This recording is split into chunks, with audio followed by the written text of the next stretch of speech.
Okay, well, thank you, Sabine, for that kind introduction. Now all I've got to do is live up to it, haven't I? And thanks, people, for coming. If I stand here, even Nesta can't see. If I stand out, I'll do my best.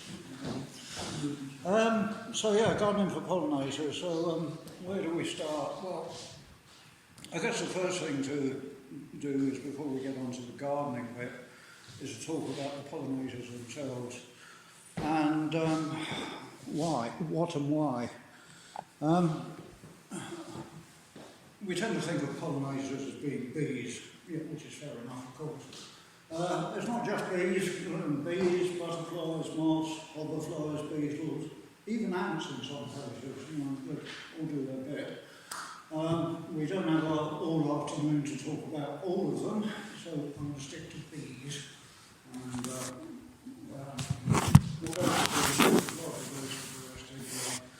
so, next slide. We've got approximately 100 species of bee in Ireland. We've got one honeybee, one species of honeybee, 21 bumblebees, and 79 is always quoted as the number of solitary bees we've got. That's a bit of hello, I've got another way. Sorry. I've only just started. Yeah, it's widely said that we've got 79 species of solitary bees. Well, that's fine. Some of them have not been recorded since 1930 or something stupid, I mean, they could be extinct. We don't know. There might be one or two left, they might be gone. The chances are that some of them have gone, so there's less than 79.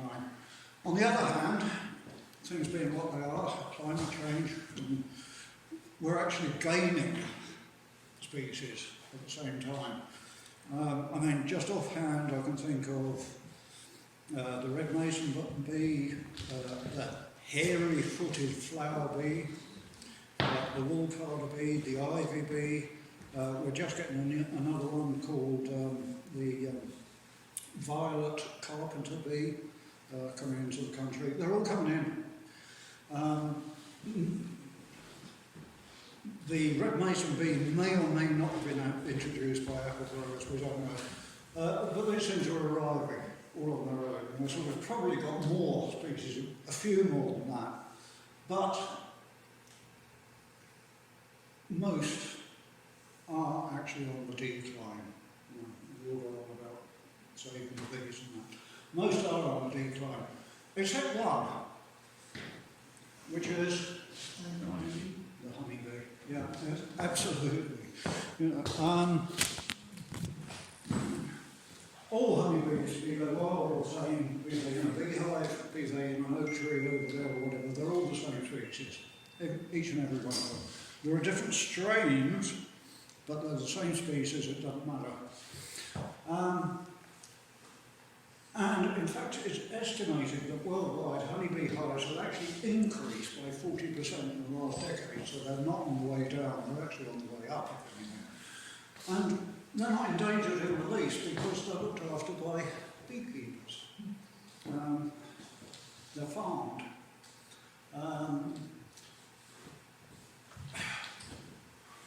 And one of the advantages, for instance, that honeybees have got, if they've been looked after by beekeepers, say a neighbouring farmer somewhere is going to spray a field, and he says to the beekeeper, right, well, look, I'm going to spray that field tomorrow.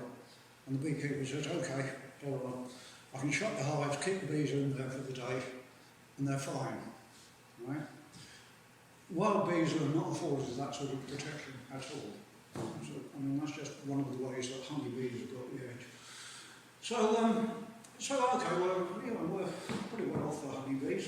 So, people are inclined to say, right, well, as long as we've got honeybees, we're grand, why don't we have a beehive? Do my bit to save the bees. And I go, no! And people say, what?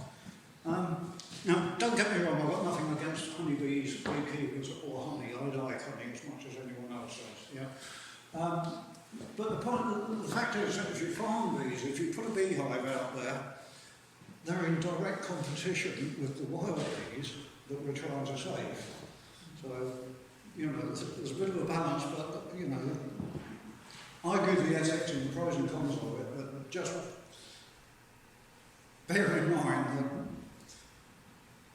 more honeybees does not equate to saving wild bees, if anything, the opposite, you know. And, you know, they compete for the resources, pollen, nectar, whatever. And another thing is wild bees perform a lot of functions that honeybees simply can't.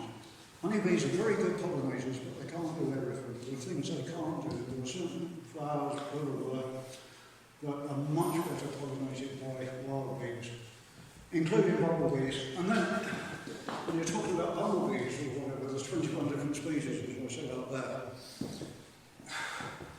And even amongst bumblebees, there are some bumblebees that do things that other bumblebees can't. Right?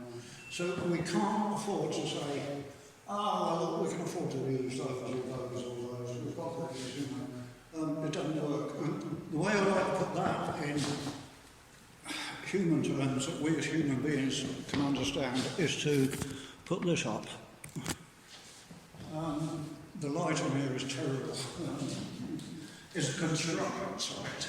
And it's probably not the sort of slide you expect us to see here this afternoon.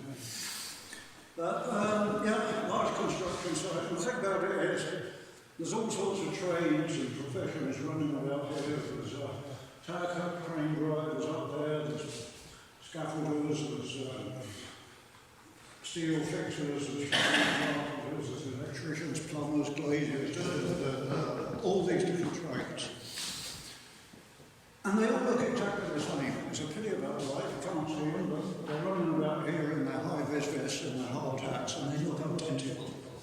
But you would not say, we can afford to lose a few of them, surely. Lose the tower crane drivers, a plumber can go up there and do his job for him. No, you're not going to say that, are you? Of course you won't. You would not want your house wired by a plasterer. So, they're all important, they're all different, we need all of them. And it's exactly the same with bees. I prepared this slide. I went to immense trouble to prepare this slide. What I did was I took out my trusty bumblebee identification swatch, opened it up, put it on the table and took my photograph. Three of our most common species of bees. They all look pretty much the same in their high-vis vests and their white hard hats, even though they're upside down on the wrong end.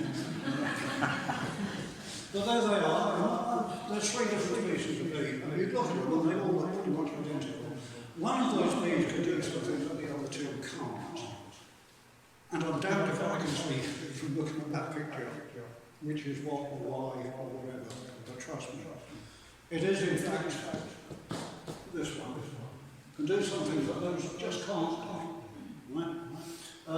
This is the garden bumblebee, Bombus hortorum, white-tailed bumblebee, buff-tailed bumblebee.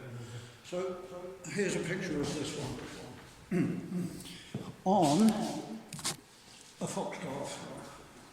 Now, it must be terrible trying to see this slide.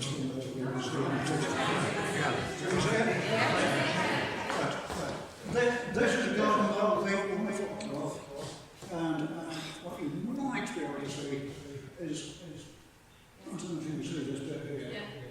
That's part of her tongue.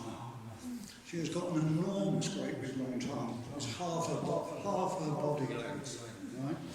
Yeah, you're looking a bit.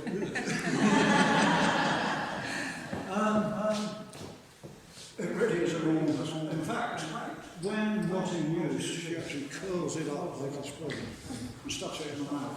And she actually has to have an extra long head just to accommodate a long tongue. It's one of the key ID features on this bee. And the thing is that plants are not sentient, they're not sentient beings, but they've devised a strategy over a very long time. We all know that flowers need pollen transfer from one flower to another. Yeah, for pollination. The thing is, from the flower's point of view, if that bee has just come from, shall we say, a daisy, and transferred daisy pollen into a foxglove, it ain't going to work. Right? So, I mean, it's a bit like you or I could not breathe with an orangutan or a sheep. I'm sure lots of people have lots of fun trying it.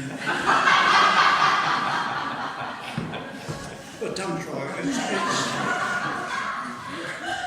It's socially unacceptable. So the flowers want an insect that's hopefully come from their own sort of same species of flower. So what the foxgloves, amongst other plants, have done is for a really long thing, the nectar all the way up here, where most bees can't get at it. So most bees don't bother. This one can. So the flowers increase its chances of being pollinated with this sort of strategy. It's not just foxgloves. I've noticed in our allotment, I've watched bees on beans, broad beans, runner beans, and you'll see the other two, the terrestrial and the white-tailed bee. They come and have a go at beans, and they can't make head or tail of it. This one can. Our beans pollinated like this, not those others. No, so that's why we need all these different species. That's an example of all these different species. So, next slide. Oh yeah. There's another species of bumblebee, my favourite one, the Marion. Bumblebees are also incredibly good pollinators. They're better pollinating than honeybees are. For the simple reason that honeybees are better at collecting and keeping pollen. Right? That's not what the flower wants. The flower wants its pollen spread all over it. Bumblebees are big and hairy. I liken these things a bit like a 2-year-old child with its dinner all over it. You can see the pollen all over this. Messy bees. And that's one of the things that makes bumblebees such good pollinators. Yep, well, small children. So, why?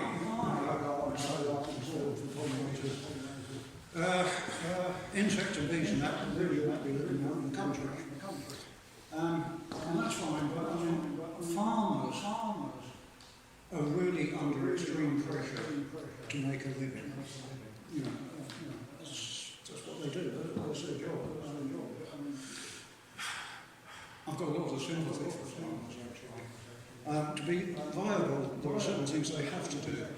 We're not trying to be commercially viable or make a living out of our gardens, and that's what frees us up a bit. And in fact, in many ways, the common agricultural policy is actually penalised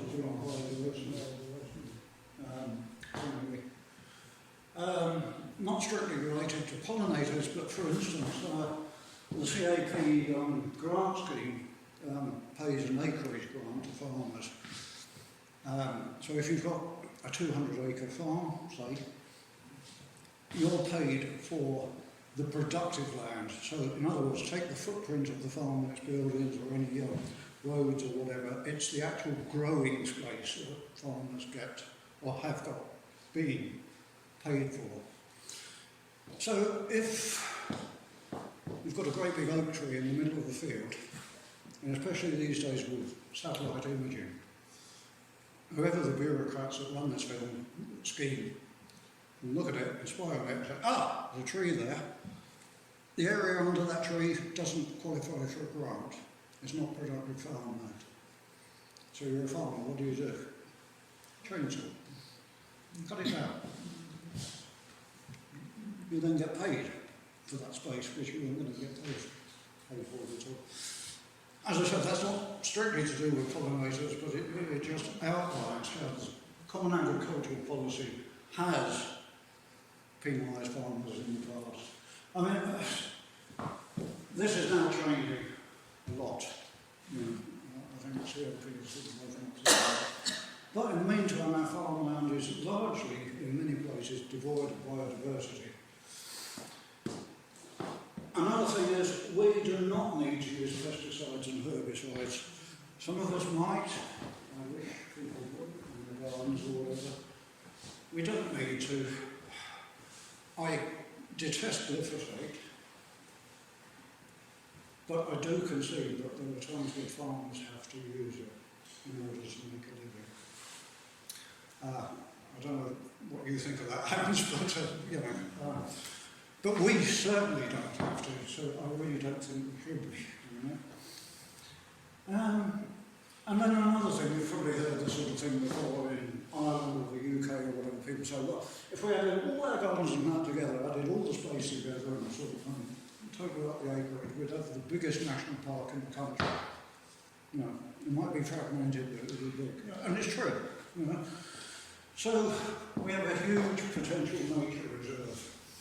And until farming practices can be changed, which they will have to be, the best place for pollinators and other insects to flourish is with us, in gardens. So I think that's important. Right. I don't wish to moan too much about farmers or sort of villainise them or whatever. If you drive from here to Lusk, wherever that is, sorry, Hagman and sorry from Lusk, or drive up to the Man War or whatever, there's lots of monoculture up there. We've got great big fields, 20, 30, 40, 50, 100 acres. The hedges have, for some reason, just cropped really low. We've got these monocultures in there. This is a field of maybe wheat, maybe barley, I can't tell. This one has been sprayed with herbicides, and there's nothing in there for nature. I don't know who this farmer is, nothing personal, but whoever sprayed this field, when they came out of the gate, put the spray out and sprayed all around here as well. Now, whatever about the necessity of spraying in there, you know, people do things like this, it's not good. Another view of the hedge being sprayed. As I said, I don't want to victimise farmers on this, and I do know some farmers who are doing absolutely bloody incredible stuff. But in the meantime, this is what we're faced with, you know, well, a lot of the time. So, how do we go about it? Go about what? How do we go about pollinator-friendly gardening? I suppose if you ask on any subject, if you ask two different people the same question, you're going to get two different answers. Yeah? And this is no different. I can say one thing, someone else might say something else. Now, for instance, I don't know, is anyone, how many people who are familiar with that? Quite a few anyway. Mary Reynolds is a lady from Wexford. She is a garden designer, and she used to advocate sort of in what we might call now traditional garden design. She's gone from there completely the other way now, either from the light side to the dark side, or the dark side to the light side, whichever way you want to look at it. And I've not read this book myself, I must admit. I've seen a few podcasts and on YouTube, listened to her speak. And from what I gather of it, what she would like us all to be doing is using as much of our gardens as we need to grow all our own vegetables and turning the rest over to nature, let it go. Now, great, but I personally think that's far too big an ask to ask most people. I mean, for a start, we, my wife and I, don't have a big garden big enough to grow vegetables in. If we did, we wouldn't be room for anything else.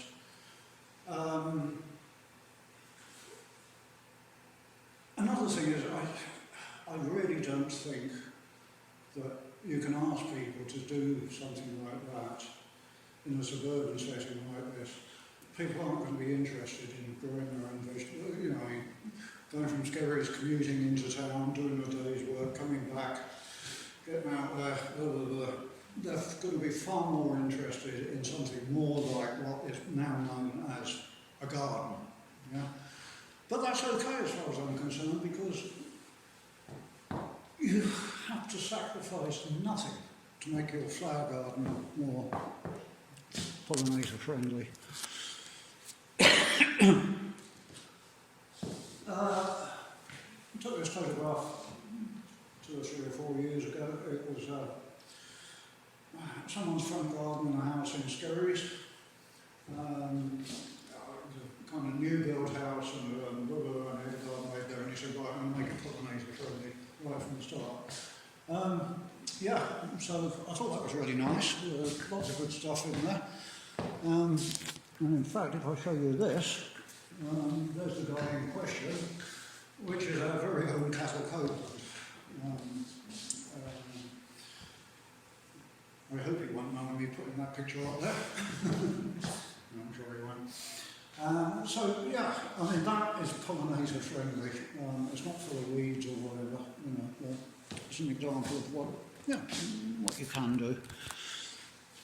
And then we come on to talk about this. Established. No, started.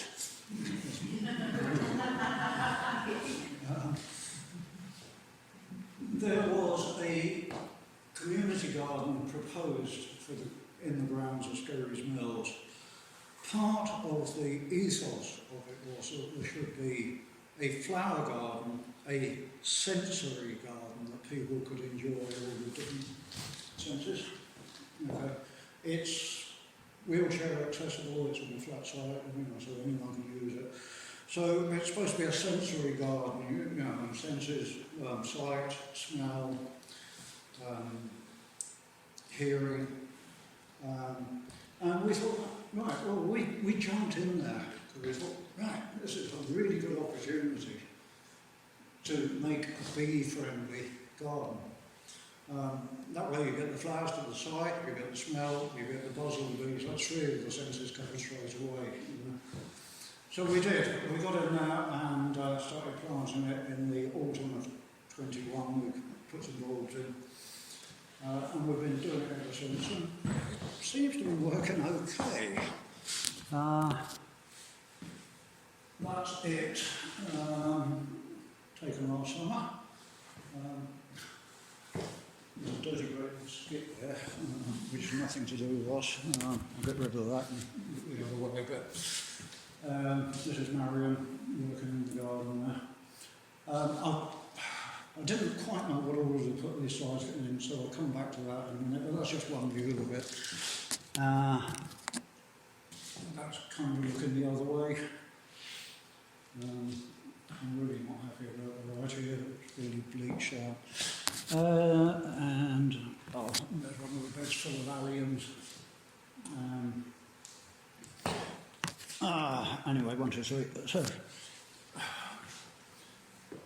how do you tell if a flower is pollinator friendly? It's not easy in a way. Judging by looks alone just doesn't do it. Right? The only thing you can sort of say by looking at the flower is avoid doubles. You know, double dahlias or whatever, useless. What's happened there is they've been artificially bred, the stamens have been changed to petals, they've got no very, very, very, very little pollen and nectar in them. So if it's a double, and I'm talking cultivated flowers, if it's a double, avoid it. You know? The AIPP, the All Ireland Pollinator Plan, has some really good stuff. They're responsible for publishing these things, for instance. There's some really good stuff on their website as well worth looking at. And of course, the other thing you can do is now go onto your garden centre and have a look on the flower pots and look for the bee-friendly labels, which the growers very helpfully put on. I've got a little asterisk against that. We've all heard of the term greenwashing. Now, we've heard of the term greenwashing, and it does exist. I sometimes wonder if these guys wouldn't put the bee-friendly label on a bag of stones if they couldn't get away with it. So, it can be good, but, just exercise a little caution. The very, very, very best way of finding out what the bees look like best is to ask the bees. Really, we do it all the time. We're out and about, and if you're in a garden centre, will I buy this or will I buy that? If the bees are interested in this one, buy that, buy it. Other than that, just watch and look about the place and see what the bees are on. And if you're planting, try and go for a year-round succession. As I say, my wife has successfully brought up 3 children. They all lived past infancy into adulthood. And she didn't do it by feeding them for 10 months of the year and starving them for the other 2.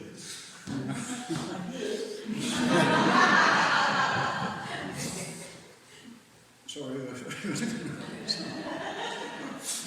So, from trying to have a succession of plants from March through to October, you can pretty much forget about December, January, because these are high.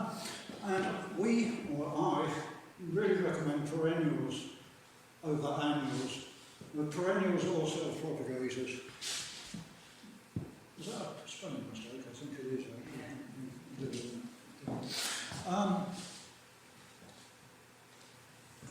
Very simple reason. They work out far cheaper and far less work in the long run. Perennials, hopefully, you buy it once. Annuals you buy every year. Self-propagators, by that I mean there are certain species that seed themselves very readily, and you can just take some, dig them up here, put them in there, and spread them around a bit. If I just go back to that, in 2021 autumn we put in some allium bulbs that we bought in Tully's nurseries. There was a handful. 3 years later we were overrun but got out things. This year we're going to have to dig a lot out because they are self-propagating very, very successfully. But it does mean that, we bought them once, and that's enough,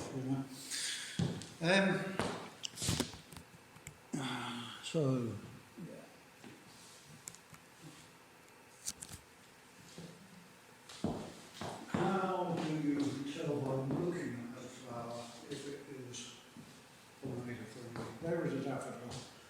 I'd say a lot of us realise now know that daffodils are absolutely just about next to useless for pollinators. All the goodness has been bred out of them. But to our eye, little the stamens and all the rest of it, you'd think it was marvellous. Bees will prefer those. Dandelions are enjoying a bit of a renaissance now. They were despised for decades, and people will be willing to come around to them. The bees prefer them best. Next slide is it's a narcissus. A daffodil is a type of narcissus anyway, but it's just a picture I found. Double blooms, no stamens, no nectar, whatever. Doubly bad. I think at that point if I just went back to that, anyone who wants to pick up one of these, it's on there. As produced by the All Ireland Pollinator Plan, a list of pollinator-friendly plants. I'm happy to say that this and that pretty much match up. We haven't got all these in there, they haven't got all of ours, but you know, there are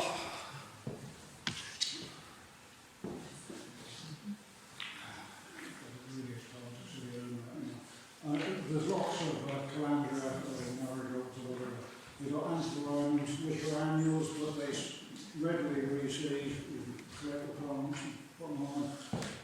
We've got echiums in the back here, which are absolutely fantastic. They're not on this. We've got them, these haven't. Echiums are, I call them skyscrapers with these. Yeah, there's all sorts of stuff going on in there. This purple splodge here is something called... who said that? Thank you. I don't know about you, but we've found that it doesn't last all that many years. Would you? Yeah. Yeah. But you can take cuttings of it, and that's a cutting from that. That will go in the garden, and that will be another 10 or so from the garden centre.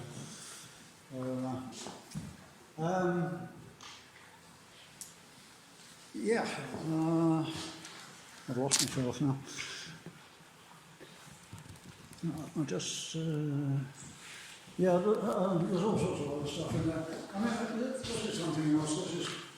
This is a cultivated one, actually. It's red clover. Louise, one of our team members, threw that in there, threw a packet of seeds in there one night, probably cost her €2. And Peter red clover, which is these all over. Another one that we use, which you can't see in this photograph, we use a lot of Phacelia. In fact, we've got a whole bed of it, and in the summertime, you can literally see hundreds of bees on it on any one day.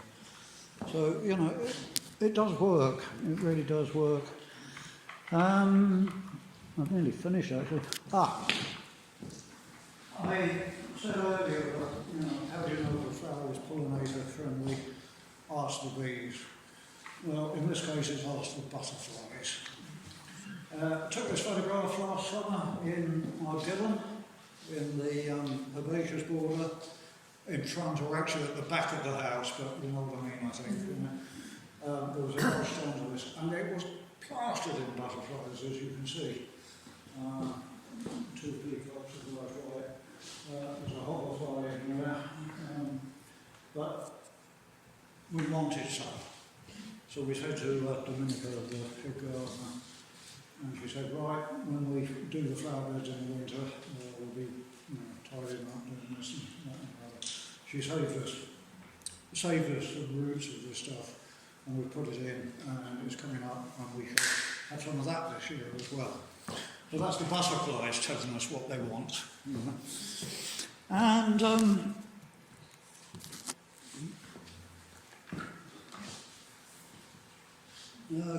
anyone know what that ball of stuff is? It's a leek.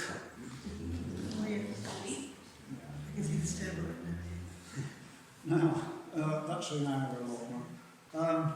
I mean, any gardener, vegetable gardener, will admit that occasionally stuff gets away from them and bolts. That's a leek that bolted on us. But instead of pulling her up, we left it there, and you can see that it's rather attractive to pollinators. You know? Yeah, again, ask the bees, ask the butterflies. And I've just got a quick couple more. That's actually our allotment in, I think, early May or thereabouts. When we took over with an allotment, there's one or two others out here. When we took on the allotment a good few years ago, my intention right from the start was it was going to be a clean, efficient, mean vegetable producing machine, and every square inch we can produce vegetables, blah, blah, blah. And Marion wanted to plant flowers. I called them her weeds and teased her about it. But anyway, as you can see, she slowly got away. That's some here. Now we've got flowers right the way down through it, and I must admit she was right.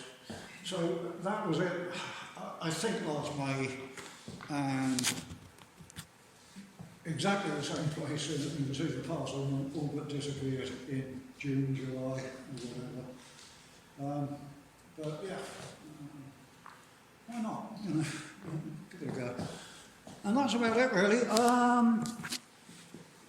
Just one last slide. Pollinator-friendly gardens. Copyright. Photo of Christine McKeever. Skerries Bees. Christina gave her permission. But she took that in her garden on the hillside. That is lavender, with a large carder worker sitting on top of it. That bee is the focus of a lot of our conservation efforts.